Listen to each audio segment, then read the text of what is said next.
नमस्कार दोस्तों, हिंदी साहित्य के अंतर्गत इस क्लास में टॉप 50 ऑब्जेक्टिव क्वेश्चन का कवर करेंगे।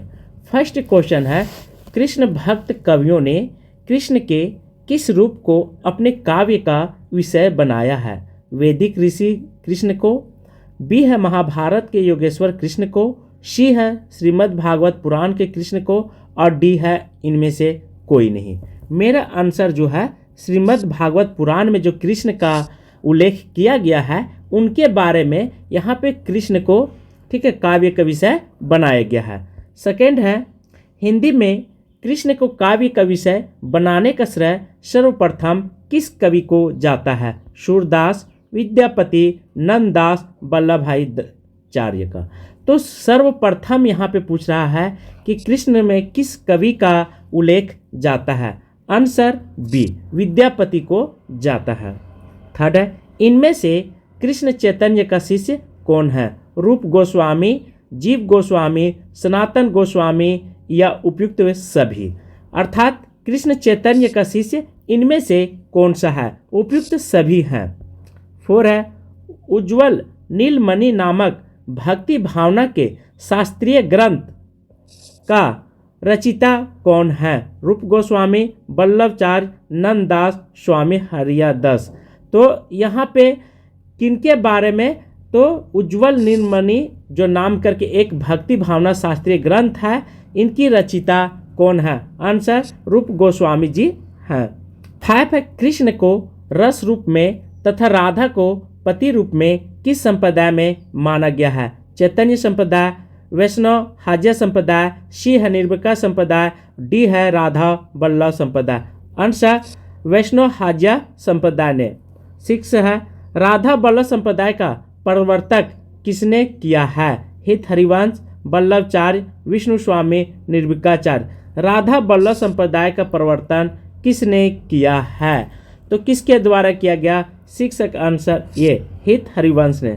7, किस संप्रदाय के प्रवर्तक चैतन्य महाप्रभु थे? गौड़ीय संप्रदाय, हरिदासी संप्रदाय, वल्लभ संप्रदाय, सखी संप्रदाय। किस संप्रदाय के प्रवर्तक चैतन्य महाप्रभु थे? ध्यान रखेंगे 7 का आंसर ये, गौड़ीय संप्रदाय। 8 है, कृष्ण की उपासना ब्रजेंद्र कुमार के रूप में किस संप्रदाय के अनुयायी ने किया था? किसका? कृष्ण के उपासना के बारे में यहाँ पूछ रहा है। ब्रजेंद्र कुमार के किस संप्रदाय ने किया था? सखी संप्रदाय, चैतन्य संप्रदाय, निर्विकार संप्रदाय या राधा वल्लभ संप्रदाय। किसके द्वारा किया गया? 8 का आंसर बी, चैतन्य संप्रदाय। 9 है, वल्लभ भाई आचार्य ने किस दार्शनिक मत का प्रतिपादन किया था? चैतन्यवाद, अद्वैतवाद, शुद्धाद्वैतवाद, द्वैतवाद। तो वल्लभ भाई आचार्य ने किस मत का प्रचार प्रसार किए थे? Answer C, शुद्धाद्वैतवाद। 10 है, पुष्टि मार्ग के प्रवर्तक आचार्य कौन है? निर्विकाचार्य, वल्लभ भाई आचार्य, हरिदास या विष्णु स्वामी। तो पुष्टि मार्ग के प्रवर्तक आचार्य कौन है? 10 का आंसर बी, वल्लभ भाई आचार्य। 11, इनमें से वल्लभ भाई आचार्य के शिष्य कौन से कृष्ण भक्त कवि थे? छिद स्वामी, कुंभन दास, गोविंद स्वामी, नंदा। तो वल्लभ भाई शिष्य अर्थात वल्लभ भाई के शिष्य कौन है? 11 का आंसर बी, कुंभन दास। 12 का अष्टछाप के कवियों की संख्या कितनी थी? 10, 12, 8, 14। तो अष्टछाप यहीं से पता चल रहा है, अष्टछाप में कवियों की संख्या 8 थी। 13 है, नंददास को अष्टछाप में किसने दीक्षित दिया था या किया था? वल्लभ भाई आचार्य, सूरदास, गोस्वामी विठलनाथ, कोई नहीं। तो ध्यान रखेंगे वल्लभ भाई आचार्य के बारे में यहाँ पे पूछ रहा है, तो गोस्वामी विठलनाथ ने इनको दिए थे। बहुत अच्छा क्वेश्चन है। 14 है, अष्टछाप के कवि किस मंदिर में कीर्तन सेवा करते थे? द्वारकाधीश मंदिर में, बिहारी जी का मंदिर में, श्रीनाथ जी का मंदिर में, सभी ने। तो अष्टछाप के कवि किस मंदिर में कीर्तन सेवा करते थे अर्थात कीर्तन भजन किया करते थे? आंसर सी, श्रीनाथ जी का मंदिर था। 15, अष्टछाप की स्थापना कब हुई थी? 1500 ईस्वी में, 1550 में, 1565 में या 1600 में? आंसर 1565 ईस्वी में अष्टछाप की स्थापना होती है। 16 है, सूरदास किसके शिष्य थे? वल्लभ भाई आचार्य का, गोस्वामी विठलनाथ का, नंददास का, माधवाचार्य का। तो सूरदास किन के शिष्य थे? आंसर वल्लभ भाई चारिके। चूंकि वल्लभ भाई चारिके, ठीक है, विठल नाथ के 5 शिष्य हुआ करते थे, सॉरी 4 शिष्य हुआ करते थे, चारों का आपको ध्यान रखना है। 17 गोस्वामी विठल नाथ जी ने पुष्टि मार्ग को जहाज किसे कहा है? ठीक है, वल्लभ भाई चारी को, सूरदास को, नंददास को, छित स्वामी को। तो गोस्वामी, ठीक है, विठल नाथ ने पुष्टि मार्ग के जहाज किनको कहा गया है? आंसर सूरदास को। 18 भक्त माल की रचना किसने की थी? गोकुलनाथ, नाभादास, हरि राय या वल्लभ भाई चारी? तो भक्त माल की रचना किसने की थी? आंसर बी, नाभादास ने।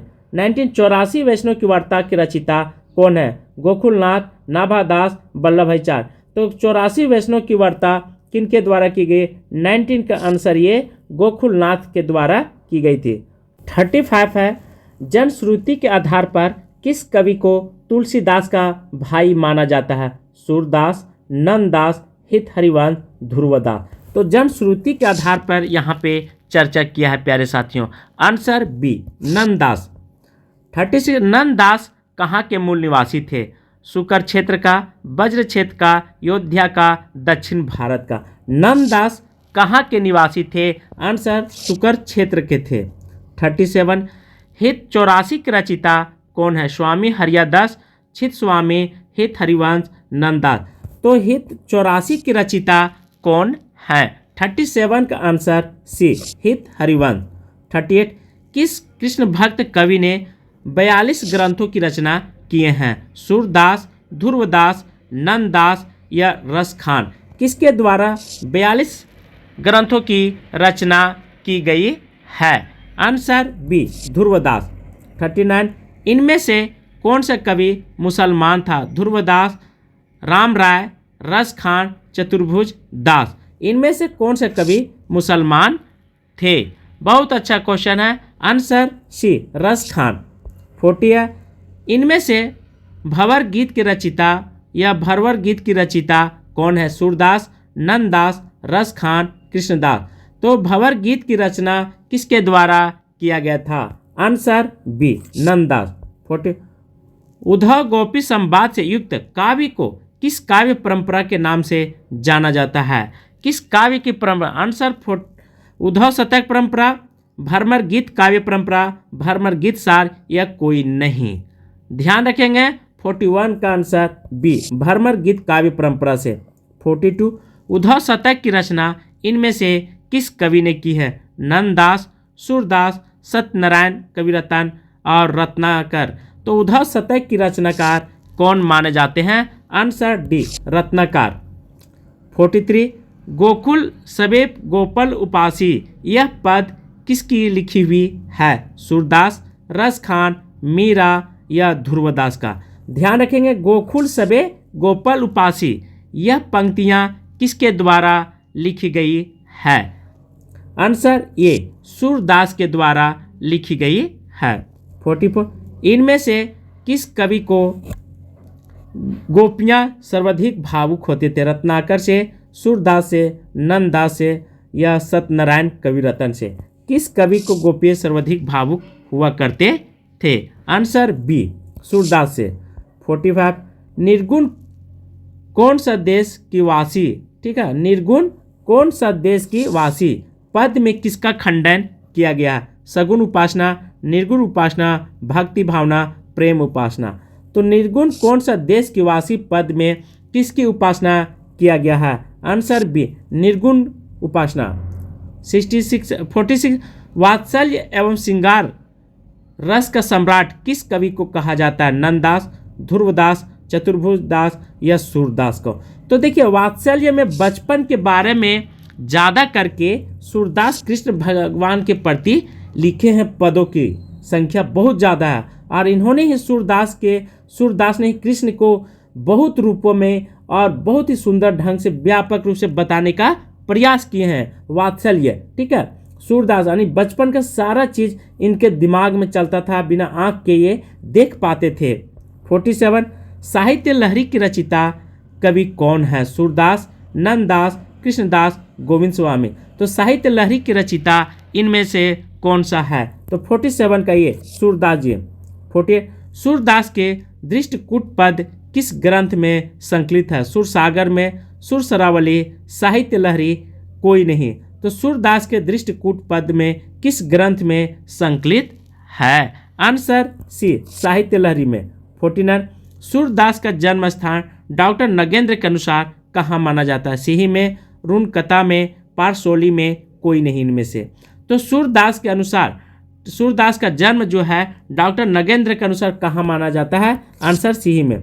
50 सूरदास की भक्ति भावना किस वर्ग के अंतर्गत आता है? दास्य भाव, संख्य भाव, माधुर्य भाव, या कोई नहीं। तो सूरदास का बहुत इंपॉर्टेंट है, 50 का संख्य भाव में आता है, क्योंकि इनके द्वारा जो है बहुत ही व्यापक रूप से और बहुत ही मधुर तरीके से दिखाया गया है। इसलिए आप ध्यान रखेंगे सूरदास की भक्ति भावना किस वर्ग के अंतर्गत आता है? संख्य भाव के अंतर्गत आता है। इस तरह से हमने लगभग 50 क्वेश्चन कंप्लीट किया हूँ। ठीक है, तो आज क्लास में यहीं पे समाप्त कर रहा हूँ। थैंक यू, धन्यवाद।